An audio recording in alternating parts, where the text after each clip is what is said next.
License to Kill. This is Democracy Now!, democracynow.org, The War and Peace Report. I'm Amy Goodman with Juan Gonzalez. Well, we turn now to look at how the United States uses drones and their impact, this time through the eyes of one of the first U.S. drone pilots to speak out. Former Air Force pilot Bryant served as a sensor operator for the U.S. Air Force Predator program from 2007 to 2011. He manned the camera on the unmanned aerial vehicles, commonly known as drones. After he left the active duty Air Force, he was presented with a certificate that credited his squadron for 1,626 kills. In total, Bryant says he was involved in 7 missions in which his Predator fired a missile at a target, and about 13 people died in those strikes. He describes the grisly scenes he watched unfold on his monitor as an Air Force drone operator in a new article in GQ magazine, Confessions of a Drone Warrior by Matt Power. He joins us now in our New York studio. Brandon Bryant, welcome to Democracy Now! Thank you, ma'am. Place us in the room in 2007 with your first strike. Describe what happened. It was roughly around January 26th, the end of January. And I had gotten on shift. I used to be what they call the multi-aircraft control qualified sensor operator, which is where a pilot controls multiple drones and then a sensor operator controls one drone. So you have a sensor operator basically in control of the aircraft until the pilot decides to take over, and that was my typical mission and would usually result in no shots being fired. And that the day of my first shot, I was told to go. Where were you? I was in Nevada. And which base? Nellis. And what'd the room look like? The room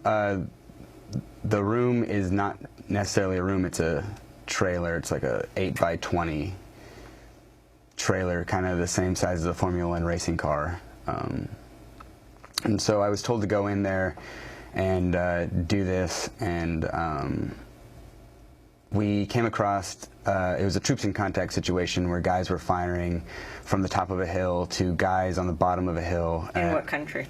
Afghanistan. And the guys at the bottom of the hill were U.S. forces, and these guys were needed air support.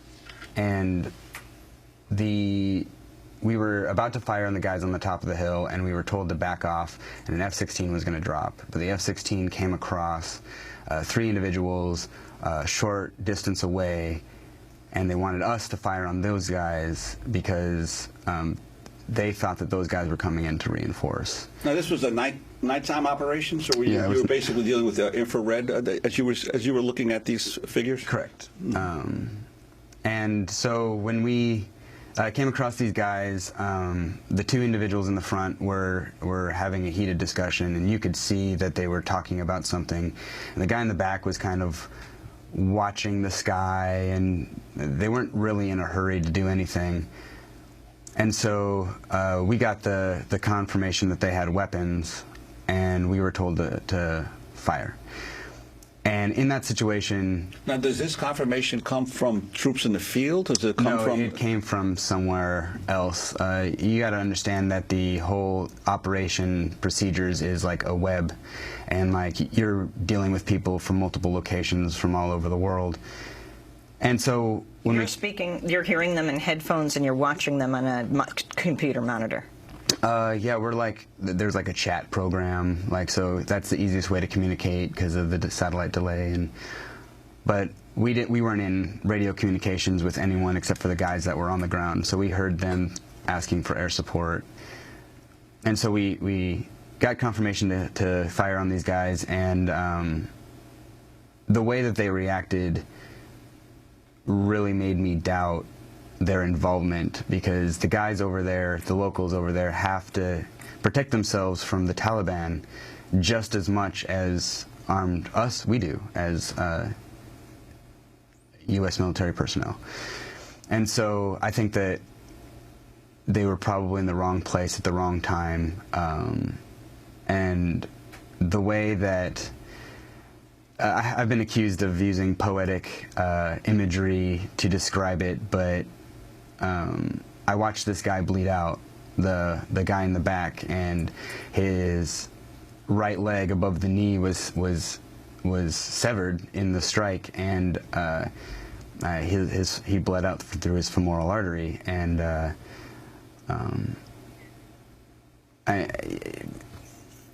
you saw that on your computer screen. Right. It's that detailed.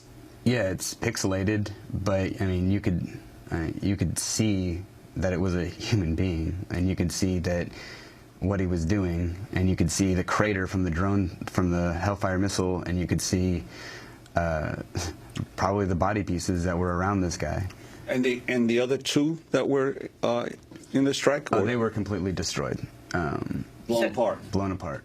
So you watched this guy bleed out for how long? I know, it's a femoral artery, so he could have bled out really fast. It was cold outside, you know, winter time. It seemed like forever to me, but the Predator drone can stay in the air for like 18 to 32 hours, and so they just had us watch and do battle damage assessment to make sure that, to see if anyone would come and pick up the body parts, or anyone really cared who these people were. And we watched long enough that the body cooled on the ground, and they called us off target. Now, there was sometime later you think that you've written that you thought you killed a child as well. Yeah. You talked about that particular day? That was, I was still feeling the effects of my first Hellfire shot, and like, you have to understand that what we did over in Afghanistan and Iraq, it's constitutionally viable. We were given permission by the American public to go to war with Al-Qaeda and the Taliban. And so when this specific Hellfire shot, the intel that we were given is that there was this commander and some of his people inside this building, and they had been watching it for multiple days. They had been keeping track of people that had gone in and out, and they had made the determination that those were the only people that were in there, and something ran around a corner and it looked like a little person, and it made me realize that, you know, we can have all the intel in the world and it's still not going to be perfect. And as clean as these types of strikes can be, they're in reality really dirty. And military operations, being part of the military, talking about military operations, like, that's just the nature of what it is. And the real debate should be about places other than where we went to war, and, you know, violating the constitutional rights of an American citizen who was in another country, who was killed without due process, and that type of thing. And my goal in all of this is to talk about, like, these aren't killer robots. They're not like unfeeling people behind this whole thing. There are some people that are extremely scary when talking to them, and there was one individual who got the word infidel tattooed in Arabic on his side, and he had hellfire tattoos marking every shot, but that's an extreme. Most people, you mean who you work with, who is killing people with on the computer with the drone strikes? Right, and that's an extreme personality, and but there's a lot of, like, those people are so few in the community, so few in the military, that, but they're looked at as like that's who everyone is, and that's not the case. Like, there's people behind there. Brandon, in this case where you believe you killed a child, the report was written up as killing a dog? No, the report actually said enemies killed in action, executed to standards. Like, that's what the extraction report said. It was very, very antiseptic, I guess is the word. And help me understand this. When you're doing these drone strikes, is it basically you're on duty for a set number of hours, controlling one predator, let's say, or one drone that's over a particular area, or are you specifically assigned to particular missions and called in? No. So there's a shift that goes on. So there's multiple shifts in the day, and typically you are assigned a mission on that shift because crew continuity is so viable. They want the same types of people on the same missions because that means that less explanation has to happen between crews, and there's more accountability there, internal accountability. And but the shifts, typically they were 11.5-hour shifts with a small break in the middle, where you're flying 4.5 hours with a small break, 4.5 hours, or even longer, depending on how many people we had available to fly that day. Why have you decided, Brandon, to speak out? Because there's so much misinformation out there, that so much speculation, and that's wrong. The United States government hasn't really done a good job of humanizing the people that do it, and everyone else thinks that the whole program, or the people behind it, are a joke, that we are video game warriors, that we're Nintendo warriors, and that's really not the case. And the people that do the job are just as legit and just as combat oriented as anyone else. And I'm not like their official spokesperson. In fact, I'm probably the most hated person in the entire community right now. Why? Because I have spoken out, and they're hurt.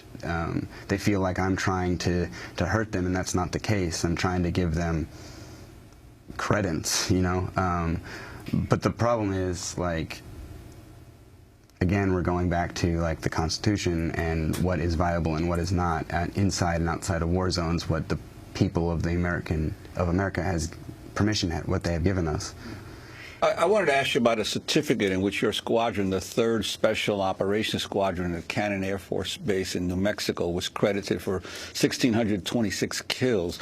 Air Force Special Operations Command spokeswoman Captain Belina Marquez responded to your claims about this in an email to the Air Force Times.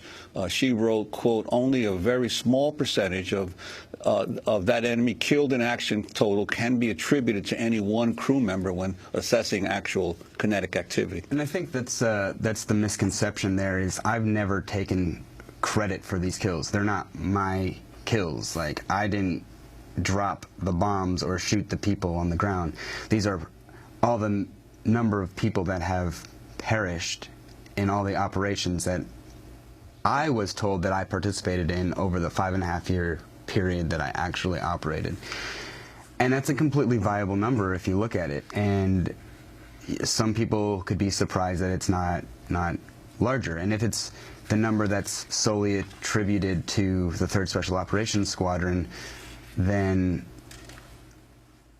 and in the first place, I don't know why they gave that certificate or whatever it was to me, because I never cared about it in the first place. But like, do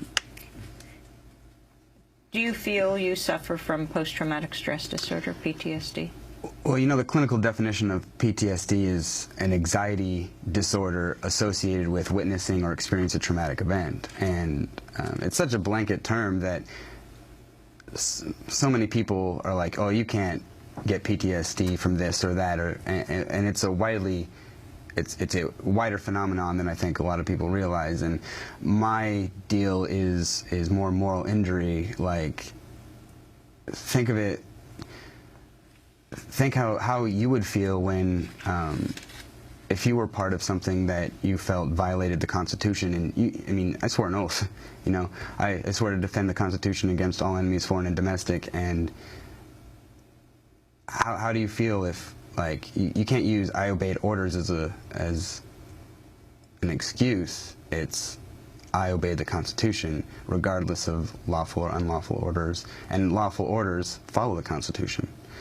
And that's the hardest part. And I was really unprepared for it. I tried to get out multiple times and do a different job, and I was consistently told that it's the needs of the Air Force come first, and so I did it. I buckled down and I did it. I did the job. I did it as best as I could, because I was scared that someone would come in and they wouldn't do it very well. And I mean, I paid a spiritual and mental price for that. And I think that's something that people really discount because I didn't take any physical injury through it. Well, Brandon, I want to thank you for being with us. When I asked earlier about the dog, child being identified as a dog, though it didn't appear in the final report, it did come out in the chatter, right, as the killings were happening. Right. It said upon, like, the person who was, I mean, there's multiple people that review the feed, and the person that was in the chat said, upon further review, it was a dog. So. Well, I want to thank you for being with us. You're going to speak today also at the United Nations. Yeah, I've been given a little time to address the folks there. It's a pretty big responsibility, I think.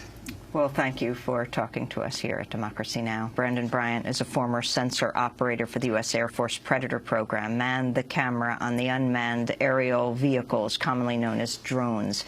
After he left the active duty Air Force in 2011, he was presented with a certificate that credited his squadron with 1,626 kills. This is Democracy Now! We'll be back in a minute.